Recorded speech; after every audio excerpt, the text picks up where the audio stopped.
Hi guys! Today we'll discuss questions related to your respiratory system. So let's start. Number 1. While working in the emergency department, Sangonomiya Kokomi assesses a client who sustained a blunt chest wall injury. Which findings should alert her to a pneumothorax? A low respiratory rate, or B, diminished breath sounds, or C, the presence of a barrel chest, or delta, a sucking sound at the site of injury.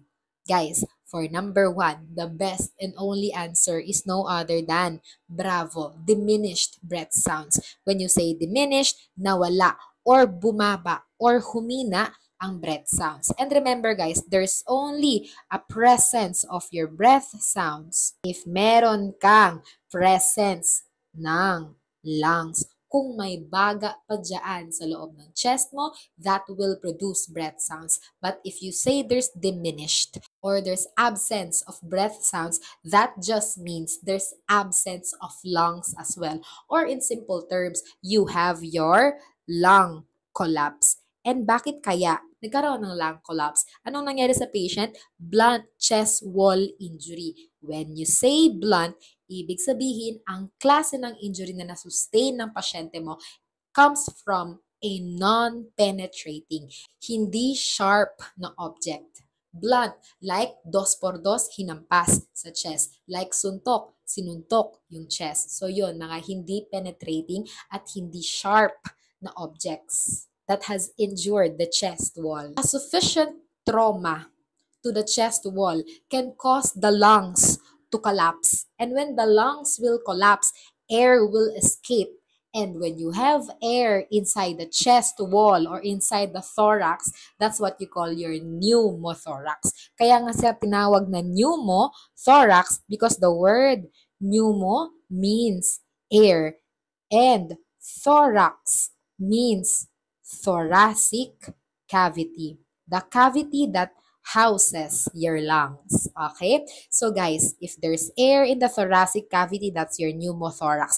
And the air comes from the collapsed lungs because of what? A blunt chest wall injury you have sustained. For example, dos por dos, hinampas sa chest mo, sinuntok ka sa chest mo. Okay? That's why the best answer is a diminished breath sounds. Why delta is not the correct answer? When you say a sucking sound at the site of injury, that will pertain to open pneumothorax. And ano ang cause ng isang open pneumothorax, guys? From a sharp, penetrating injury. So, pag na-penetrate ang chest wall mo because of a knife, because of a sharp object, that will allow air from the atmosphere to enter the lungs. And the entry of the air in that hole or in that traumatic site will cause the sucking sound at the site of injury. Pero anong nangyari dito? It's just a blunt chest wall injury. And definitely not a low respiratory rate. If nagkaroon ka ng pneumothorax, your RR or respiratory rate will increase because of a collapsed lungs. The respiratory rate will try and compensate by increasing the rate of your respiration. And the presence of a barrel chest will tell you it's probably COPD or your chronic obstructive pulmonary disease. Ano to? It's a pneumothorax. That's a chest trauma. Next, number 2. Sayo is caring for a client hospitalized for acute exacerbation of your COPD. Which assessment findings should she expect? Select all that apply. Number 1, a low arterial PCO2 level or your partial carbon dioxide level in COPD. Mababa ba ang carbon dioxide sa katawan? That's wrong because PCO2 or your partial pressure of the carbon dioxide in your COPD or chronic obstructive pulmonary disease, it will increase. Kasi what do we know about COPD, guys? Especially your emphysema. It causes air to be trapped in the alveoli. Alveoli na hyperinflate. Ang pinaka-common na natatrap na air dyan is carbon dioxide. Okay? So, mataas ang partial pressure ng carbon dioxide sa COPD rather than a low carbon dioxide. A hyperinflated chest noted on chest x-ray. Is that correct? Yes, there is hyperinflation of the chest because of air trapping like in your emphysema, which is a type of your COPD. So that's correct. Number 3, decreased oxygen saturation with mild exercise. Guys, dyspnea on exertion. Is that characteristic of your COPD? Yes, because you trap a lot of air in the lungs, and most of the time that air you have trapped in the lungs is carbon dioxide. Okay? So will that really cause desaturations in the patient? Yes, and other constellation of signs and symptoms you see in your COPD. Okay? So, tama si number 3. Number 4, widened diaphragm, noted on chest x-ray. Ano yung nagwa-widen, guys? The one that widens in COPD is the chest. You have your barrel chest, and it's not your diaphragm, which is the muscle responsible for breathing, that will widen, but rather your chest itself. You get your barrel chest. Especially, guys, your anterior posterior diameter. Yan yung nagwa-widen, hindi yung diaphragm mo. Okay? So, pag sinabi mong anterior, posterior. So, ang nagwa-widen is yung width or yung kapal ng front to back ratio mo. So, normally guys, when a patient looks at you, ganito, okay? So, nakaharap siya sa'yo. Wide ang area na to. Wide ang width ng katawan ng tao. But, when they are in side view, okay? So, kunwari, side view to, yan ang ilong niya, okay? O, ilong, okay? So, kunwari, pag naka-side view ang pasyente sa'yo, dapat manipis, medyo manipis ang anterior-posterior diameters, which is the front to the back. In a normal person, the anterior-posterior diameter should be smaller, okay? Pero in COPD, guys, pag nakaharap siya sa'yo, okay? Ganito ang kanyang chest. Pero kapag siya ay naka-side view, there is a widened anterior-posterior diameter. Anong itsura ng pasyente mo? Pag ganito siya, okay? Medyo makapal ang kanyang anterior-posterior diameter. Okay? Kapag naka-side view siya because of COPD, because of air trapping in your COPD, also known as your emphysema. Correct? Yes. So, pulmonary function tests that demonstrate increase in vital capacity. When you have COPD, tataas ba ang vital capacity mo? No. Because what happens is that your vital capacity will go down in your chronic obstructive pulmonary disease because of air trapping, especially carbon dioxide. Okay? So, the best answer for number 2, you have number 2 and number 3. Next, number 3. After a bronchoscopy and biopsy, Sino notices the client suddenly having difficulty breathing. Which finding should he immediately report to the physician? A. Dry cough. B. Hematuria. C. Bronchospasm. Or D. Blood-streaked sputum. Guys, which among the following is an airway problem? That's no other than Charlie, bronchospasm. Pag sinabi mong bronchospasm, guys, the bronchus, which are your bigger airway. You literally have your large airways opening and closing, nagsispasm. Okay, so that's an airway concern. You have to prioritize that as a nurse. That's the one you report to the physician. Dry cough is expected kasi pag nag-bronchoscopy tayo, did we insert an endoscope inside the bronchus to try and visualize the area? Yes. So can that cause a little bit of irritation in the mucosa of the bronchus? Yes. So can that cause dry cough? Yes. Is that a concern? No. Unexpected outcome of your bronchoscopy. Guys, hematuria. Do you expect blood in urine after bronchoscopy? No, that's unexpected. Walang mangyayaring ganyan kasi nasaan ang ating bronchoscopy? In the bronchus. Okay? Sa airway. Wala sa urinary tract. So, mali yan. Blood-streaked sputum, guys. Is it expected na na-injure mo ang airway mo? because of the bronchoscopy. So may konting injury, may konting blood when you try and cough, and then expectorate the cough, meron bang konting blood? Yes. Okay, so can that be managed lang? Yes. Is that an area concern? Not so much as compared to your bronchospasm. That's why the best answer is Charlie. Next, number 4. Faruzan is assessing a client with a fractured rib. What respiratory findings should she expect? A. Slow deep respirations. B. Rapid deep respirations. C. Paradoxical respirations. Or delta. Pain, especially with inspiration. Guys, the best answer for this question is no other than delta po. Okay, there is pain, especially when the patient inhales when they have a fractured rib. Why is that the best answer and not Charlie, paradoxical respiration? Guys, ilang rib ang nabasag? Looking at the question, rib lang. One rib only. So when that happens, can that cause paradoxical chest movement?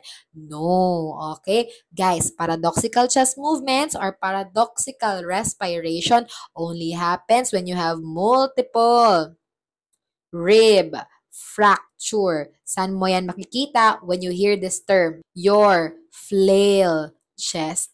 Doon lang po, may multiple rib fracture. Okay, maraming ribs ang nabali, ang na-fracture, which can cause your paradoxical respirations. But when you have one rib fractured, what you feel is pain when you try to inhale. Because what happens when you try to inhale? Will the lungs expand? Yes. So when the lungs expand or when you have a fractured rib, will that rib injure the inflating lungs during inhalation? Yes, that's why you can expect pain, especially during inspiration, rather than your paradoxical chest movement. Rapid deep respirations, yes, but that's very general. You are being asked for a fractured rib. Ano ang mas specific na sagot pag may fractured rib ka? That's pain, especially with inspiration. Definitely not slow, deep respirations, but rather the RR will increase. But again, that's not very specific to a fractured rib as compared to delta, which is pain upon inhalation because the fractured rib injures the inflating lungs. Okay, so that's it. Number 5. A client brought to the ER by our after a chest injury is diagnosed with, eto na guys, flail chest.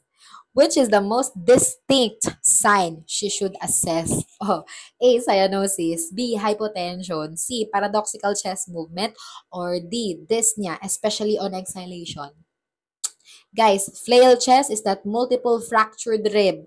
Yes, so pag may multiple ribs ka na fracture, what do you expect? Paradoxical chest movement. So guys, ano yung paradoxical chest movement? The word paradox means the opposite of what's happening in reality. So how do you visualize that? Guys, in flail chest, since you have multiple ribs that are fractured, you expect the chest, when you exhale, the chest will go up as if you are inhaling, opposite of what should happen. And when you inhale, the chest will go down because of the fractured ribs, which is opposite of what should happen because when you inhale, your lungs should expand. But in paradoxical chest movement, inhaling causes an inward movement of the chest. So para hindi ka mawala in paradoxical chest movement, the chest will go in. But when you exhale, the chest will go out, opposite of what we are expecting. Kasi pag mag-inhale, there should be lung expansion.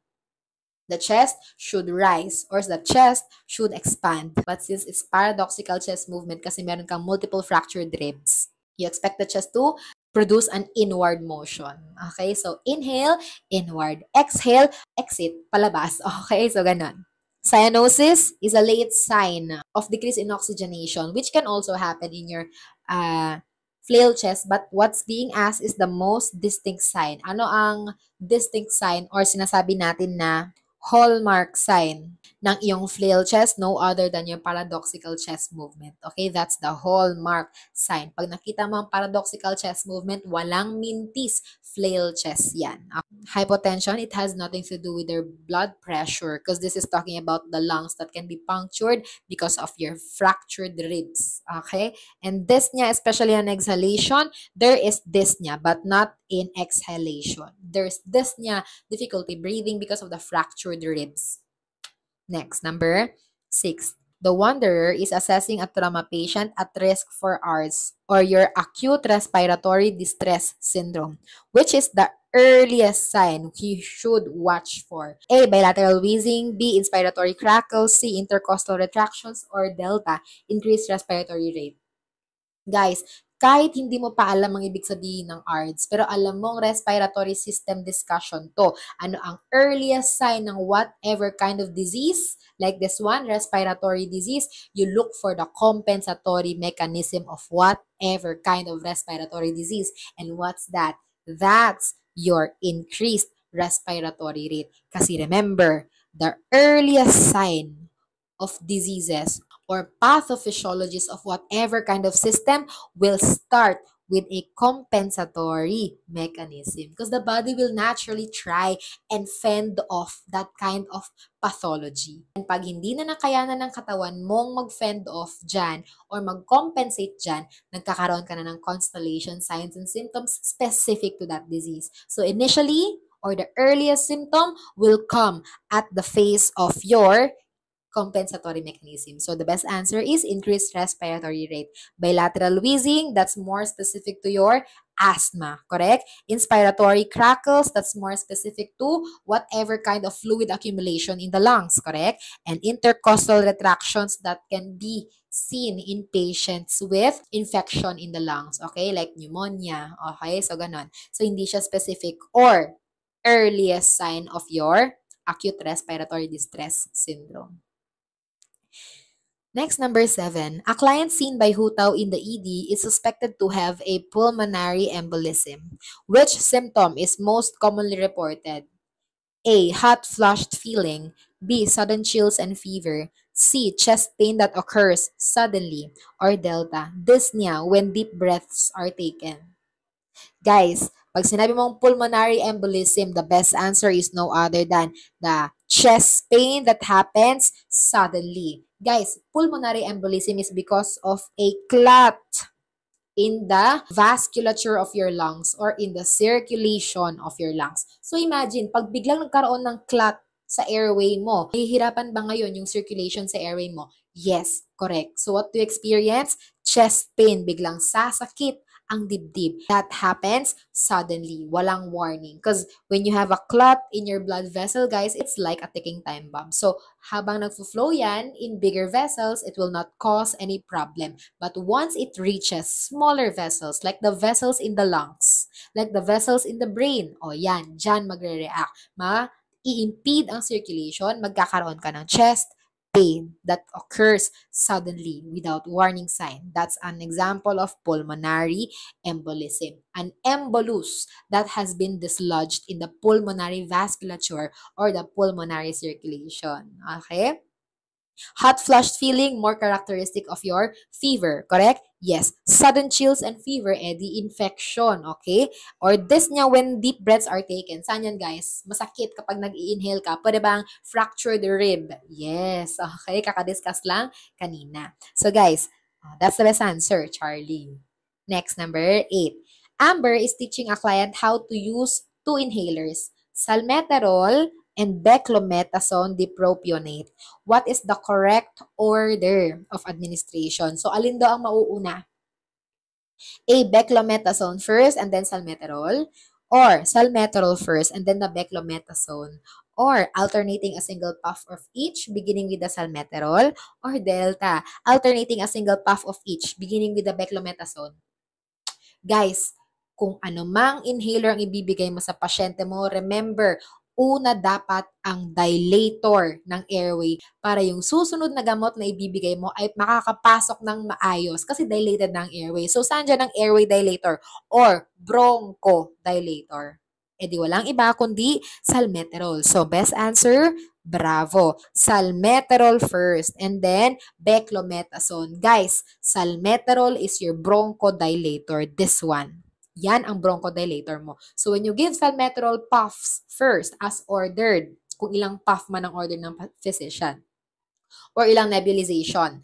Salmeterol is a bronchodilator, therefore it will dilate the airway. Keep it open so that you can breathe properly, and then when you have other nebulizations or puffs that you have to take as an inhalation, they can enter the airway kasi dilated na siya ngayon. Kasi nag-take ka na salmeterol or dilators first or your bronchodilator. So, first si salmeterol and then si beclometasone na. Every time you see the word zone, that's an implication na it is a steroid drug. Okay? Steroid yan, guys. Inhalation. Steroid inhalation. Anong ginagawa ng steroid mo? That one is one of the strongest drug that can decrease your inflammation in the lungs. Okay? So, for example, in asthma, you have inflammation of the airways. So, may bronchoconstriction din. So, to deal with the bronchoconstriction, give your bronchodilators to dilate the airway. Now, meron ka ng dilated airway, pero inflamed pa rin ba ang airway na yan? Yes. So, how do you decrease the inflammation? You give your steroid. Okay? So, yan na si beclometasone. So, sino una? Dilator muna ng airway for better air and for better entry of other drugs. Okay, so Bravo is the best answer. Don't alternate the dose. First talaga is to dilate the airway. Yun yung correct na principle. And what's the instruction, guys? After the patient uses beclometasone. Guys, after using beclometasone, please gargle or rinse mouth after beclometasone inhaler. Why? This is to prevent your oral thrush or your oral candidiasis, which is a fungal infection of the mouth. Because remember, guys, your steroids, they decrease inflammation by what means? By decreasing your immunity. Okay, so when you decrease the immunity of the mouth, can you be more prone now to fungal infection? Yes, and that's your oral thrush or oral candidiasis. So, to prevent that from happening, what's the instruction to the patient? Ma'am, please gargle after you use your beclometasone puff. Or please rinse your mouth after beclometasone puff. Okay? So, that's the instruction. Basta steroid. Number 9. Coley is teaching a client who was prescribed guaifenesin. Which client statement indicates understanding? So, we're looking for the correct answer. Guys, A. Take extra dose if ever fever develops. Or Bravo. Take the medication with meals only. Or Charlie. Increase water intake when taking the medication. Or Delta. Decrease the amount of daily fluid intake. Guys, ayan na. The best answer for this one is no other than Charlie. Guys, guaifenesin is an expectorant. So, pag expectorant yan, guys, you expect it to expectorate the secretions, okay? Loosen the secretions, thin them out, and then expectorate them, okay? That's the pharmacological effect of your guaifenesin. So, to aid or supplement that effect of guaifenesin, the best answer is increase your water intake to thin the secretions, to allow for better expectoration. Maling-mali ang delta because that's the opposite of what we want to happen. If you want the patient to better expectorate the secretions, to clear up the airways, so drink more fluid. In nursing, what's the best nursing mucolytic? Water. What's the best nursing expectorant? Water. What's the medical expectorant? Guaifenesin. Okay, so to supplement guaifenesin, increase your water intake. Okay? Take an extra dose, mali. As ordered ang dose, you don't double the dose or else you will suffer the toxicity of the medication. And you don't want that to happen. Okay? Take the medication with meals only, not specific. Especially when you see the word only, restrictive. Bawal yan sa exam, okay? Don't answer choices with restrictive terms or absolute terms like this one. Can it be taken with meals and without meals? Yes, no problem. The point of the matter is you should increase your water intake to better expectorate the secretions and thin them out and loosen them out on the airways, okay? Next, number 10. Shanha is instructing a client with emphysema about breathing positions. Which position should she recommend during dyspnea or difficulty breathing? A. Sitting up in bed. Or B. Side lying in bed. Or C, sitting in a recliner chair. Or delta, sitting up and leaning on an overhead table. Guys, the best answer is no other than delta. Delta, that's also known to be your orthopneic position, guys. Or kung di mo manap ang orthopneic position, edi ang iyong tripod position. When the patient leans over the table in a sitting position, that will promote better lung expansion as compared to other choices. When you're sitting up in bed, you do not have enough support to the upper body or your chest as compared when you're leaning on an overbed table. So, there's more support when you are in tripod position or when you are leaning towards a table. So that will allow better lung expansion as compared to sitting up in bed. And then, pag naka-sideline ka naman sa bed, mas mahirap. Yung isang lungs lang lung expansion, pero yung side na nasa bed, hindi nakaka-lung expansion. So, that's contrary to what we want to happen. And sitting in a recliner chair, so pag naka-recliner chair, naka-recline, patras. Okay? So, may hirapan din ang lung expansion dyan. The best choice is your orthopneic position, which is the most common position you see in patients with COPD. And emphysema, is that a type of COPD? Yes. Okay. Air trapping in the alveoli. That's your emphysema. Next, number 11. Venti administers pseudoephedrine or Sudafed to a client. What adverse effect should we watch out for? A. Constipation. B. Bradycardia. C. Diplopia. Or delta. Restlessness. The best answer for number 11 is no other than delta. Restlessness. Yan ang adverse effect ng iyong pseudoephedrine. Guys, pseudoephedrine, that's a sympathomimetic drug.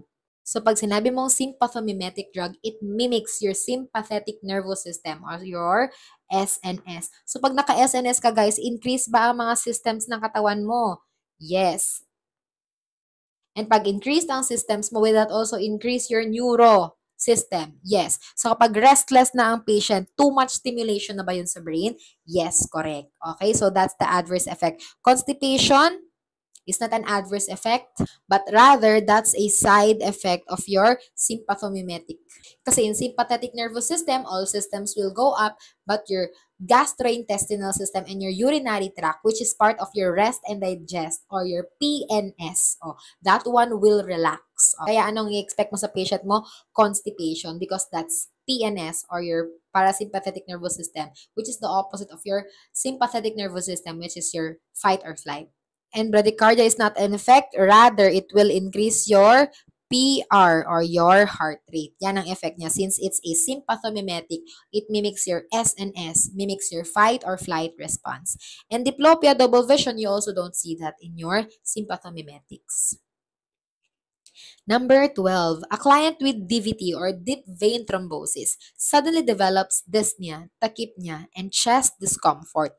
As NAHIDA assesses the situation, what should she do first? A. Elevate the head of the bed 30 to 45 degrees. Or bravo, encourage the client to cough and deep breathe. Or Charlie, auscultate the lungs to detect abnormal breath sounds. Or Delta, contact the physician. Guys, which of the following is an airway management since our priority in nursing is airway, breathing, circulation? No other than Alpha. When you elevate the head of the bed, is that promoting lung expansion? Yes. Is that an airway management? Yes. So should that be the priority? Or what should the nurse do first? Yes. So that's the best answer. You don't encourage the client to cough and deep breathe. Pwede after you elevate the head of the bed to promote lung expansion. You don't need to auscultate the lung sounds kasi anong meron dyan, guys? May dyspnea, tachypnea, and chest discomfort na. So, do you have to prioritize airway first? Kasi meron kang sufficient assessment ngayon na nahihirapan ng pasyente mo when it comes to the airway? Yes. So, mamaya na ang further assessment. What you have to do first is to give an airway management. Okay? What Charlie is doing is just further assessment. Will that delay your airway management? Yes. And anong priority sa nursing? Airway as compared to assessment. Okay? So, mamaya ka na mag-further assess, do your airway management first and do not delay it. Okay? Next, contact the physician. Can you do that? Later. Yes, you should contact the physician, but later. Do not delay your airway management. Alpha comes first before Charlie, before Delta. Okay? Next, number 13. Before starting IV antibiotics for bacterial pneumonia, which test should Baijiu ensure is completed? Oh, guys, alam nyo to. A. Urinalysis. B. Sputum culture. Or C. Chest radiograph. Or Delta. Red blood cell count. Guys, alin dyan ang dapat na una? Before ka mag-IV antibiotics, no other than get a sample for sputum culture. Okay? Kasi guys, your IV antibiotics, if nasimulan mo na yan and hindi ka pa nakakuha ng sputum culture, will that alter the results of the sputum culture and will that give you unreliable results? Correct. Okay? So, dapat, collect muna ng sputum culture before you start your IV antibiotics. That's a RESPI concept. The same with urinalysis. The same with your urinary tract, guys. For example, if you suspect urinary tract infection, or before you start your IV antibiotics, can you collect a sterile urine sample? Yes, so that you can pinpoint the pathological agent. Yes, okay. So in this case, IV antibiotics kasi may bacterial pneumonia. So to find out what kind of bacteria, edi get muna sample for sputum culture before you start your antibiotics intravenously. Chest radiograph is not the best answer, especially if you have the choice of sputum culture. More specific to the IV antibiotics because you want to know the pathogen involved, correct? Yes. In a chest radiograph, you can only see consolidations of the lungs. Hindi mo makikita ang pathogen dyan. Okay? Definitely not urinalysis. And definitely not your red blood cell count. If anything that can tell you about an infection, that's your white blood cell count. But then again, that's not very specific to your IV antibiotics as compared to a sputum culture. Correct? Yes. Next, number 15. Cookie Shinobu is creating a discharge plan for a client with COPD, chronic obstructive pulmonary disease. What should the client be advised to expect? A. Develop respiratory infections easily. B. Maintain current status. Or C. Require less supplemental oxygen. Or Delta. Show permanent improvement. Oh, guys, the best answer is no other than Alpha. You expect the patient with COPD to experience or develop respiratory infections easily. And why is that? That's because you have increased secretions when you have COPD. Oh, familiar with your chronic bronchitis? Yes, your blue bloaters. Sobrang daming secretions dun. When you have a very moist and humid environment in the lungs, in the airways, is that very favorable to bacterial and viral growth? Yes. Infections? Yes. Kaya they get respiratory infections easily. That's why if you have patients with COPD, dapat bang may yearly influenza shots? Yes. Okay? Para ma-prevent naman natin or that the patient can easily fend off respiratory infections like your influenza. Okay? So guys, do you maintain current status? Definitely not. You want the patient to improve respiratory status. Okay? And will the patient require less supplemental oxygen? No. Eventually so in COPD since it's a chronic and permanent lung damage, guys. Throughout the years, no, as the patient will progress with the disease, the patient will need supplemental oxygen but will not need less. Okay, so mali yung Charlie na will require less supplemental oxygen. Sooner or later, the patient will require constant supply of supplemental oxygen in order to breathe properly. Okay? And that supply of oxygen, it's 1 to 2 liters per minute only to maintain the hypoxic drive of your COPD. Correct? Yes. Show permanent improvement? No. Kasi again, COPD is a permanent progressive chronic disease. Hindi na yan nare-reverse. In short, it's irreversible lung damage. Okay? So, tip number 1, do not ever smoke cigarettes. Okay? Kasi what's the number 1 cause of COPD? Cigarette smoking. Okay? Next, number 15. CLI is evaluating a COPD patient who was just discharged. Which statement indicates the client understands their care? So we're looking for the correct answer. A. The client promises to do pursed lip breathing at home. B, the client states actions to reduce pain. Or Charlie, the client states that he will use oxygen via nasal cannula at 5 liters per minute. Or Delta, the client agrees to call the physician if dyspnea on exertion increases.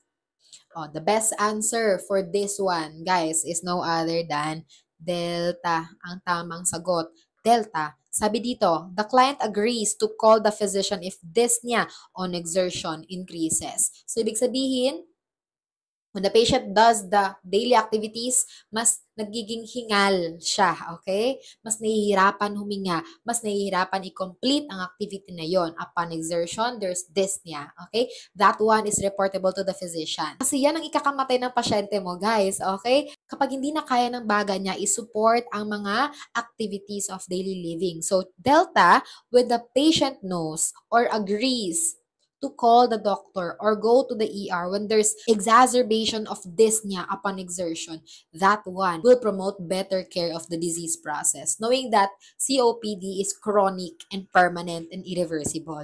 Okay? Guys, the client promises to do per sleep breathing at home is also correct, but when you compare that to the patient agreeing to call the doctor kapag nahihirapan siyang huminga upon exertion, or which one places your patient on a better care? It's Delta, okay? Because there's involvement of the healthcare practitioner and the patient agrees to do so, okay? Agrees to report what should be reported as compared to your per sleep breathing. Pero guys, per sleep breathing cannot also help the patient. Yes, respiratory, status-wise, correct. Yes. Pero sanang mas mahalaga, Delta, that one can save the life of your patient. Okay? That can prevent the progression of the disease. The client states actions to reduce pain. Pain ba ang priority sa COPD? No. Ang priority dyan is your respiratory status, which is deteriorating. So, Delta pa rin ang best answer. Says that he will use oxygen via nasal cannula. Anong mali dito? The 5 liters per minute. What's the agreeable liters per minute? 1 to 2 liters per minute lang po. Why? Because we want to maintain the patient's hypoxic drive.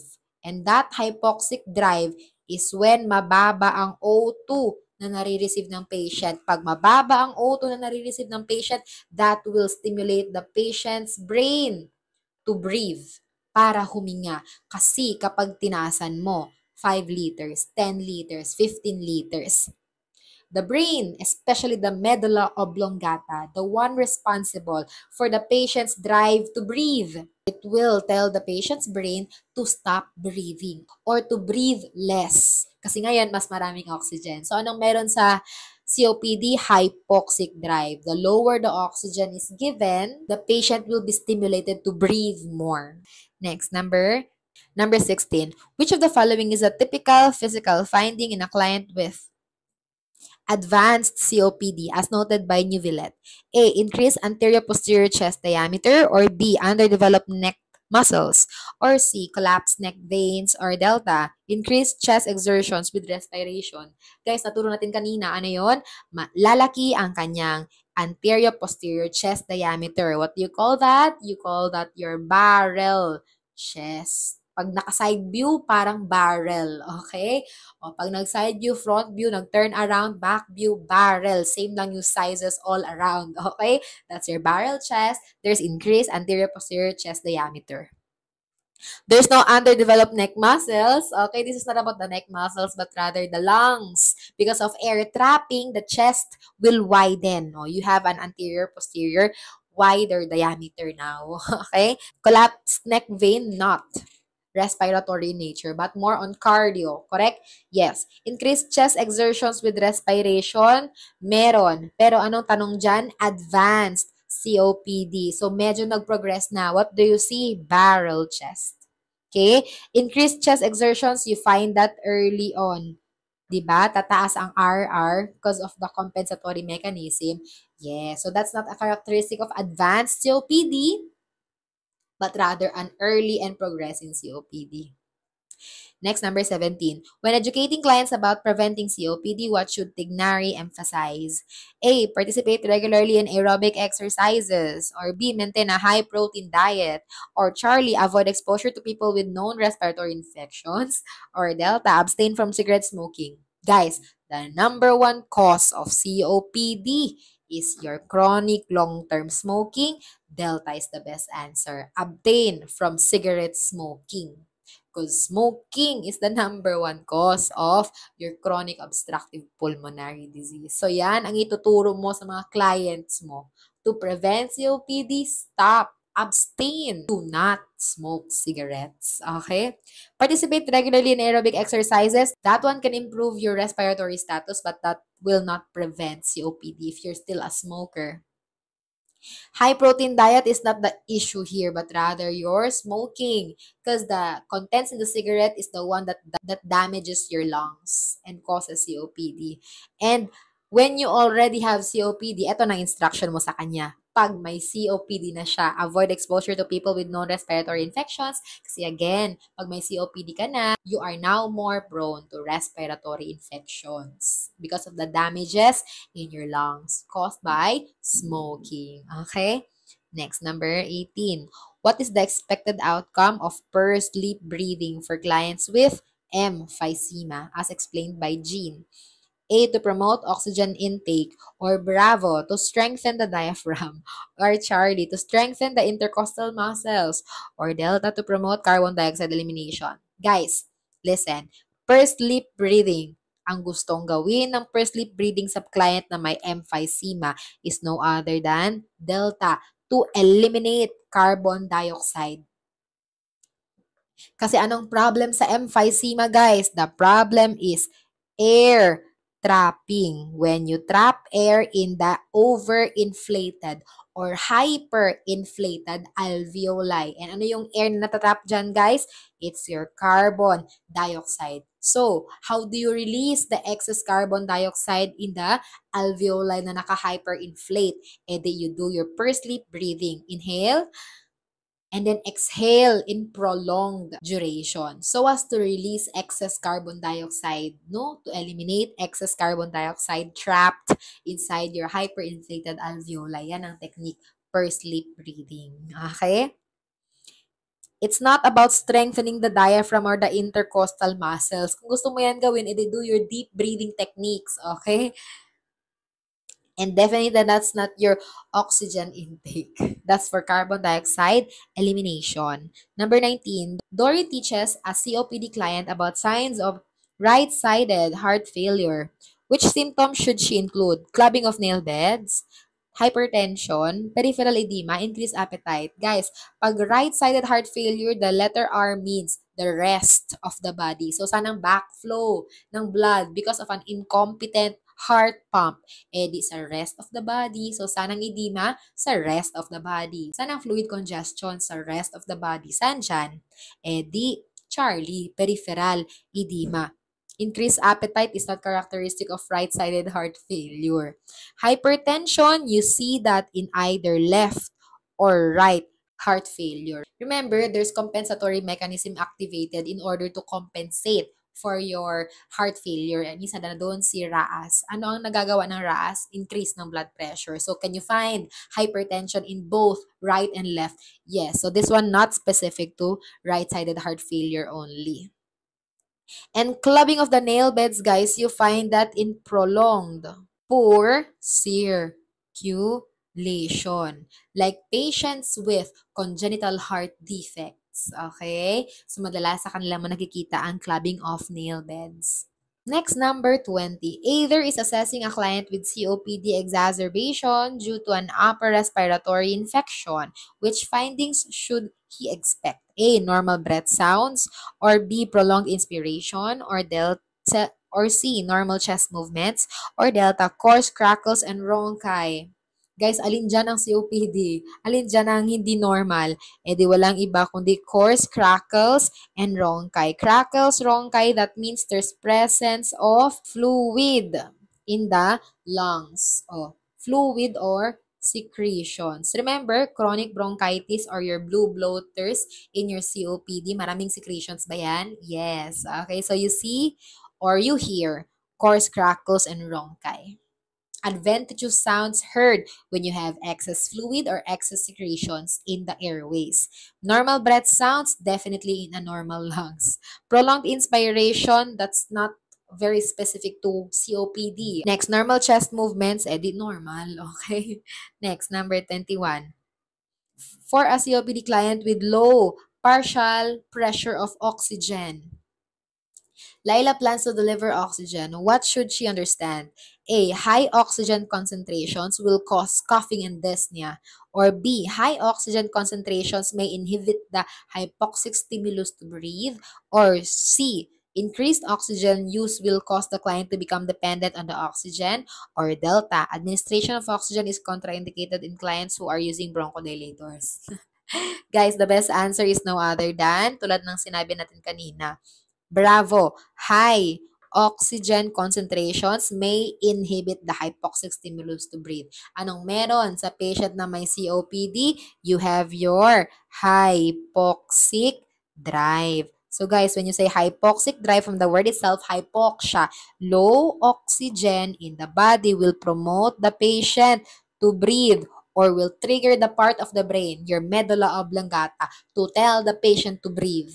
When you inhibit or stop the hypoxic drive by giving high oxygen. Di wala na siyang hypoxia because you're giving high oxygen. So wala nang hypoxic drive. Ano mangyayari? It will increase the O2 in the body and it will tell the medulla oblongata of the patient with COPD to, hey, stop breathing because there's a lot of oxygen right now. Okay? So yun yung ayaw natin mangyari for the patient with COPD to stop breathing because of inhibition of the hypoxic drive.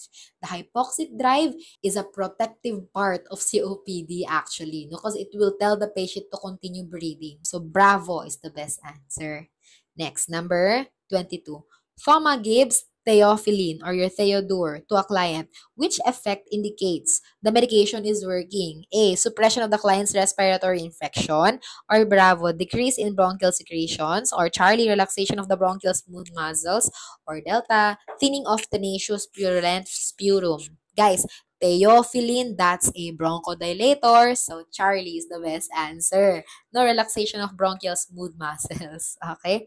Guys, sino ang nagsusuppress ng respiratory infection sa clients? Pwede bang antibiotics? Yes. Oh. Decrease in bronchial secretions. Pwede bang mga expectorant tsaka mucolytics? Pwede. Thinning of tenacious purulent sputum. Pwede bang mucolytic? Yes, pwede. Oh. Number 23.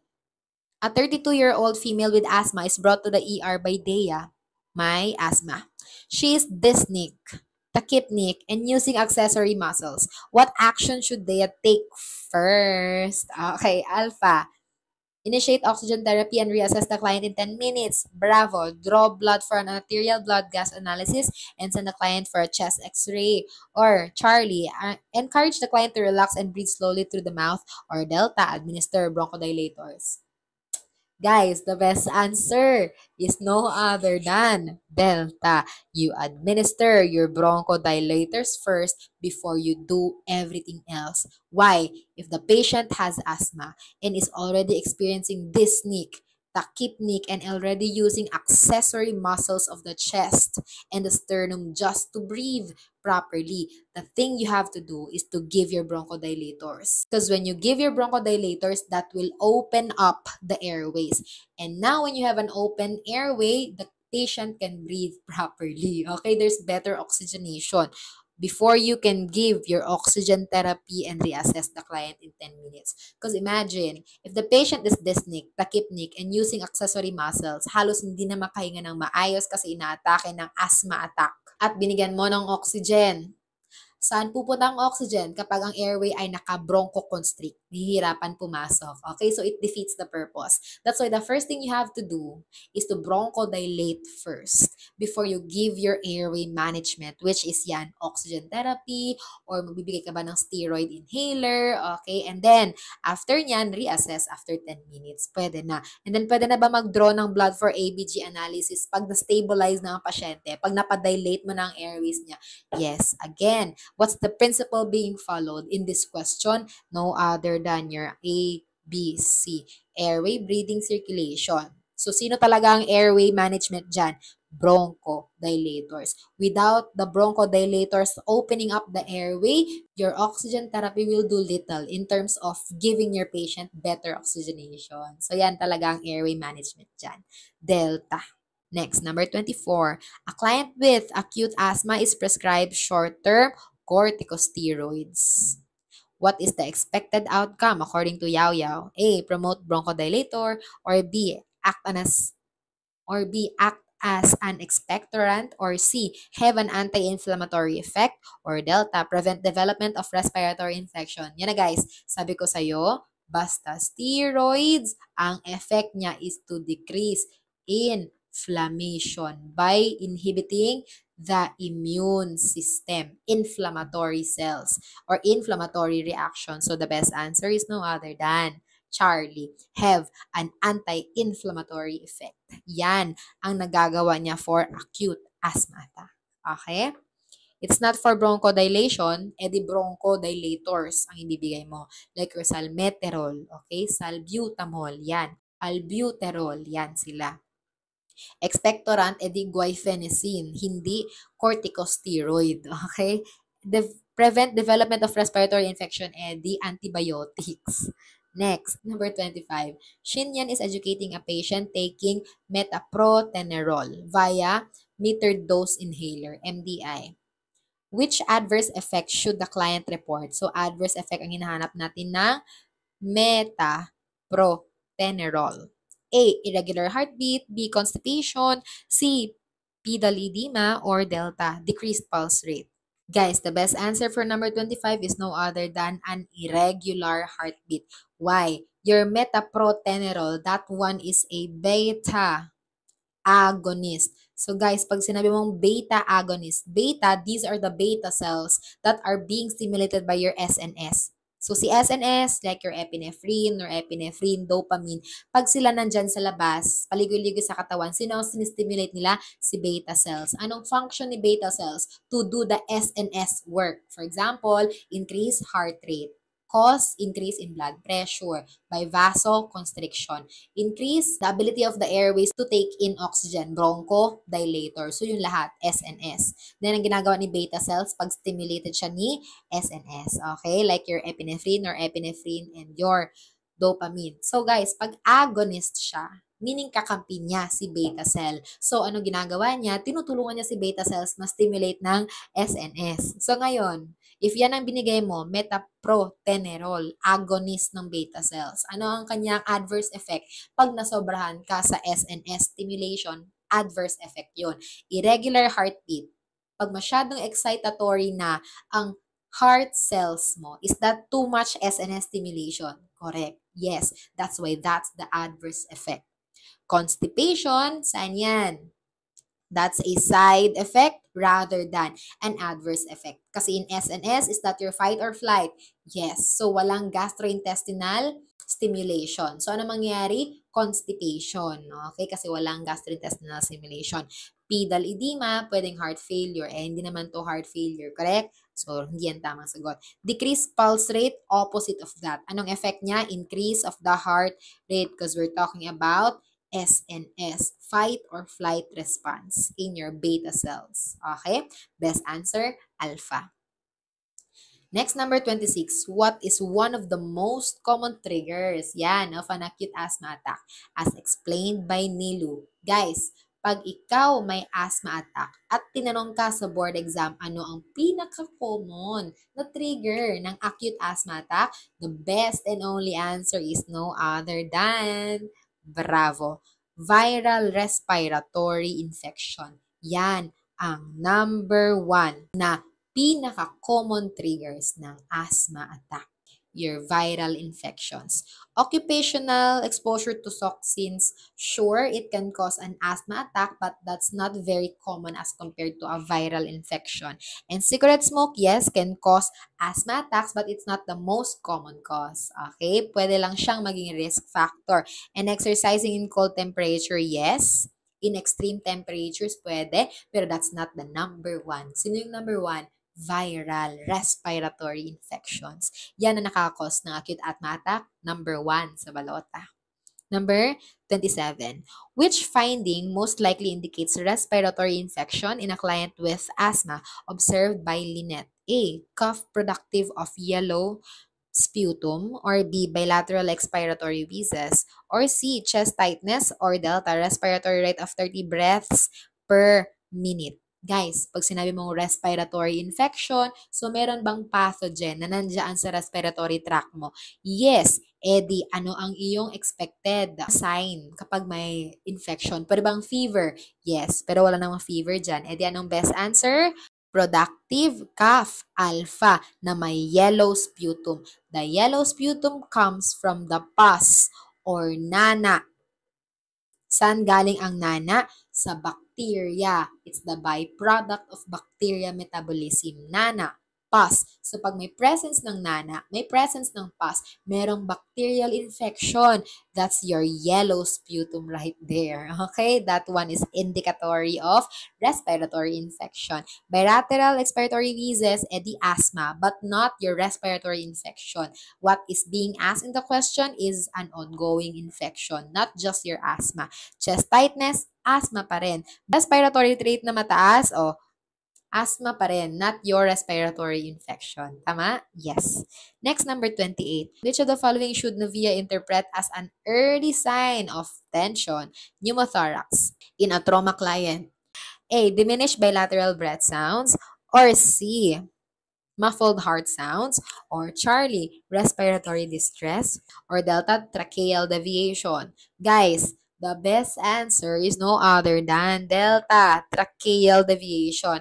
Guys, when you say tension, pneumothorax, it's pneumothorax that is severe or nag-exacerbate na. Hindi nakalabas sa chest wall mo yung air na pumapasok because of pneumothorax or air in the thoracic cavity. So, pag may tension pneumothorax ka, ibig sabihin guys, tumataas ang tension ng pneumothorax or ng air in the thorax. Yun ang ibig sabihin ng tension pneumothorax. So, pag nangyayari yan, if there's increase in tension or increase in pressure because of the accumulation of the air inside the thoracic cavity, it will shift the organs inside the chest to the unaffected area. So, for example, if this is your lungs, okay, and then nagkaroon ka ng pneumothorax sa lungs na to, you have a collapsed lung. So, pag naiipon ng air dyan at hindi siya natatanggal,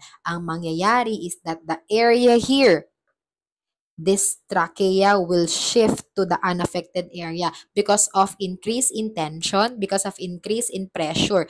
That's what you call your tension pneumothorax, because the air in the thoracic cavity cannot escape. So that air, when it increases, accumulates, cannot escape, there's increase in pressure in the area where the air is present. So what it will do, it will push the organs to the unaffected side. So itong trachea mo na nasa gitna dapat ng iyong chest, ang mangyayari, it will be pushed by your tension pneumothorax to the other side, the unaffected side. Kaya anong meron? Tracheal deviation. So pag nakita mo yan sa board exam, tracheal deviation, ano pa? Pwede bang mediastinal shift? So when you say mediastinal shift, the mediastinum, the middle part of the chest, shifts to the unaffected side because of increase in tension or increase in pressure of air accumulation in your tension pneumothorax. Ano yan? That's the sign of tension pneumothorax. Okay? So guys, yan ang usapan natin na pag nakita mo sa board exam. Tension pneumothorax, the best answer is a deviated trachea or tracheal deviation. Delta. Respiratory distress, meron ba niyan? Pag may tension pneumothorax, tama. Pero ano ang hallmark sign? Your tracheal deviation. Muffled heart sounds, you don't see that in tension pneumothorax, but rather in your cardiac tamponade. Diminished bilateral breath sounds, that will happen if both of your lungs have already collapsed in tension pneumothorax. Pero anong pinaka-early sign? tracheal deviation. Ano yung late sign? And it diminished bilateral breath sounds. Okay? Kasi pwede bang sa increase in the tension and pressure of the lungs, pwede bang mag-collapse na rin yung isang lungs na to? Yes. Which now becomes an airway emergency. Okay? That's why pneumothorax, that's an emergency. And you have to treat accordingly. How do you treat that and prevent that? Your CTT, chest tube thoracostomy. Okay? Next, number 29. What finding would suggest pneumothorax in a trauma victim being assessed by Mika? A. Pronounced crackles. B. Inspiratory wheezing. C. Dullness on percussions. Or D. Absent breath sounds. Ayan na guys, pneumothorax is the presence of air in the thoracic cavity because of a collapsed lung. For example, blunt force trauma. Okay? So ano guys? Absent breath sounds. Nawala na yung lungs na nagproduce ng breath sounds kasi na-collapse na siya because of the air accumulating inside the thoracic cavity. That's why absent breath sounds is the best answer.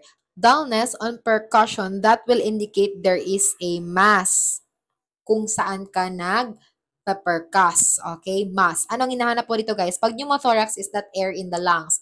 Yes. So, dullness ba ang mapapercuss mo? No. Ano ang mapapercuss mo guys? It's your hyperresonance. Yan. Because when there is hyperresonance in percussion, that will indicate presence of air or gas. So, saan mo yan mahanap? Hyperresonance. Pneumothorax. Saan pa guys? Emphysema in your COPD. Kasi air trapping ba si emphysema? Yes. Kaya ano ang mapapercuss mo? Hyperresonance. Okay, so yun lang mga basic fundamentals. Inspiratory wheezing, edi asthma. Crackles, edi presence of fluid inside the pleural space rather than pneumothorax or air. Next, last number 30. After an automobile accident, Candace assesses a client for pneumothorax. What signs should she look for? A. Sudden sharp chest pain, or B. Wheezing, breath sounds over affected area or affected site, or C. Hemoptysis, or D. Cyanosis. And the best answer is no other than sudden sharp chest pain. Walang ibang tamang sagot dito guys, kundi sudden sharp chest pain. Okay? Kasi pneumothorax, that's air in the lungs. So, pag may air in the lungs, will that cause the lungs to collapse? Yes. Okay? So, pag nag-collapse ang lungs, can that cause sudden sharp chest pain? Yes. Okay? Kasi pag galing ka sa automobile accident, what do you expect the patient's ribs to be? Pwede bang ma-fracture? Yes. Causing the sudden sharp chest pain? Yes. Yung lungs, pwede bang na-injure because of traumatic injury from the accident? Yes. Can cause pneumothorax? Yes. Can cause sudden sharp chest pain? Yes. Tama. Wheezing? Asthma. Okay? Hemoptysis, pwedeng TB, okay? Blood-streaked sputum.